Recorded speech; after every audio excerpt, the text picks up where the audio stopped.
नमस्कार।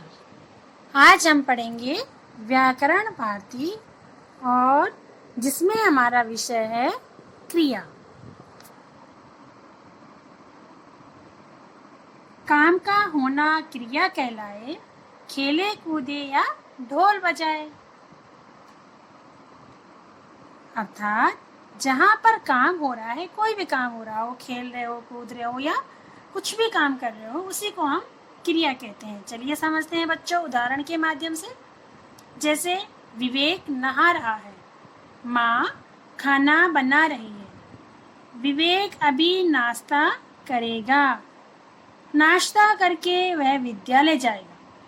तो बच्चों इन वाक्यों में जो रंगीन शब्द हैं, जैसे नहा रहा है, बना रही है, करेगा या विद्यालय जाएगा, सिर्फ जाएगा शब्द, इन सब में कुछ ना कुछ काम हो रहा है, अर्थात ये क्रिया शब्द है। तो जिन शब्दों से कुछ कार्य का होना पाया जाए उन्हें हम क्रिया कहते हैं, यानी कुछ ना कुछ काम हो रहा हो वहाँ पर हम इन्हें क्रिया शब्द कहते हैं। तो चलिए जान लेते हैं हम क्रिया की परिभाषा। तो क्रिया की परिभाषा बनेगी कि जिन शब्दों से किसी कार्य के करने या होने का पता चलता है उन्हें क्रिया कहते हैं। जैसे मैं आपको एक उदाहरण देती हूँ कि बतख तैर रही है। क्या आप बता सकते हैं यहाँ पर कि क्रिया शब्द कौन सा है? तैर रही है, ये क्रिया शब्द है। तो आप समझ गए बच्चों क्रिया की परिभाषा कि काम के करने या होने का जहाँ पता चले उसे क्रिया कहते हैं। क्रिया होती क्या है, चलिए इसको जान लेते हैं कि क्रिया क्या होती है।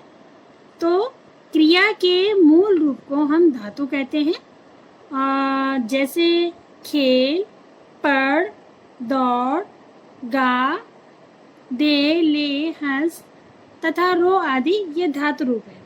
इसके साथ में हमने ना जोड़ दिया, जैसे हमने खेल धातु के साथ ना जोड़ दिया तो खेलना बन गया, तो खेलना क्रिया हो गई, है ना।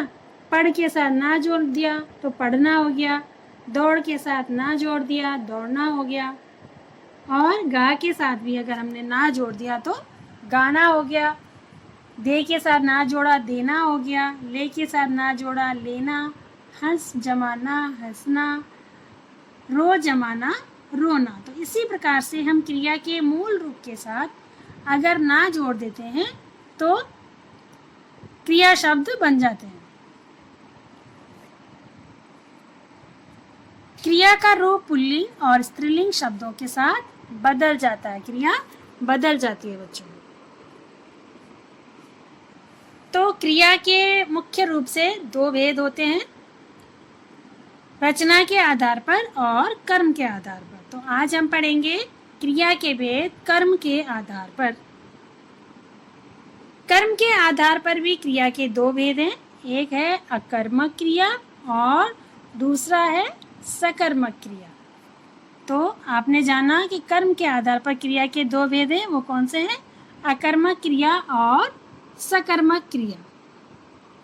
तो चलिए जान लेते हैं अकर्मक क्रिया किसे कहते हैं।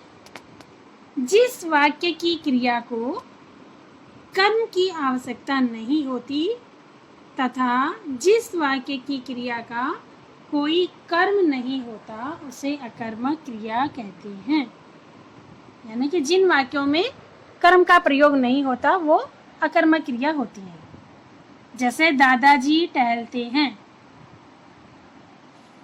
पिताजी फिसल गए। अगर हमने यहाँ पर जो पहला वाक्य है, ये दोनों वाक्यों के साथ हमने क्या प्रश्न किया कि दादाजी क्या टहलते हैं, तो क्या हमें उत्तर मिल रहा है? क्या प्रश्नवाचक शब्द लगाने से हमें उत्तर नहीं मिल रहा है। ऐसे ही पिताजी क्या फिसल गए, पिताजी क्या फिसल गए, उत्तर नहीं मिल रहा है, इसका मतलब ये अकर्मक क्रिया है। दूसरा भेद जानते हैं सकर्मक क्रिया। जिस वाक्य की क्रिया को कर्म की जरूरत होती है अथवा जिस वाक्य की क्रिया का कोई कर्म होता है उसे सकर्मक क्रिया कहते हैं। इसको उदाहरण के माध्यम से समझते हैं। जैसे दादी जी लड्डू बना रही हैं। बना रही है, ये तो हो गई क्रिया शब्द। क्या बना रही है? लड्डू। उत्तर मिल गया आपको। क्या का उत्तर मिला? लड्डू। तो लड्डू जो है ये कर्म है, ठीक है। तो इन वाक्यों में कर्म होता है, और जहाँ पर आपको क्या का आंसर मिल जाए इसका मतलब वो सकर्मक क्रिया है। सुलेखा गीत गाती है, इसमें आप क्या प्रश्न कीजिए कि सुलेखा क्या गाती है?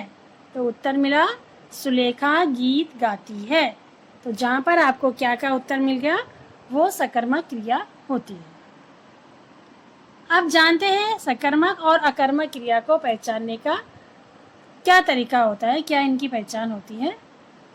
तो इसको ध्यान से समझिएगा बच्चों। आपको अगर आपने ये पहचान जान ली, समझ ली, तो आपको अकर्मक और सकर्मक क्रिया पहचानने में बहुत आसानी होगी। यदि किसी वाक्य की क्रिया के साथ क्या, किसे और किसको, आपको ये 3 ही प्रश्नवाचक शब्द इसमें जोड़ने हैं। क्या, किसे और किसको।